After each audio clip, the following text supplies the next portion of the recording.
तर मंडळी, आज आमच्या कर्जतमध्ये पावसाने लावली हजेरी. तर आम्ही देखील पावसामध्ये भिजण्याचा आनंद घेतला. मस्त टेरेसवर जाऊन भिजलो आणि पावसामध्ये काय खावेसे वाटतात? हो, गरमागरम वडापाव. तर वड्याची तयारी झाली होती.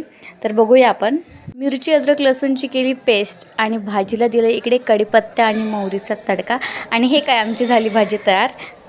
मम्मींनी केले वडे आणि फायनली आमचे झाले वडे तयार. इकडे केली मम्मींनी बेसनाची तयारी. बेसन घेतलं, त्याच्यामध्ये सोडा, मीठ वगैरे टाकलं आणि तुम्हाला पाहिजे त्या अंदाजावरती त्याच्यामध्ये पाणी टाकलं आणि इकडे केले वडे फटाफट तयार. तर वड्याचा व्हिडिओ मला बनवता आला नाही सोडताना. आणि आमचे झाले वडे तयार. इकडे केली दुसरीकडे जेवणाची तयारी. डाळीला दिलेली फोडणी, त्याच्यामध्ये टाकली सामग्री, मस्त मोहरीचा आणि कढीपत्त्याचा दिला तडका. आमच्याकडे अशा पद्धतीची डाळ बनवतात, तुम्ही देखील करून बघा, खूप छान लागते. मी डाळीची रेसिपी नेक्स्ट व्हिडिओमध्ये नक्कीच टाकेल. आणि सोबत बनवलेली फ्लावर बटाट्याची रश्शाची भाजी. तर या सगळी जेवायला आणि वडापाव खायला.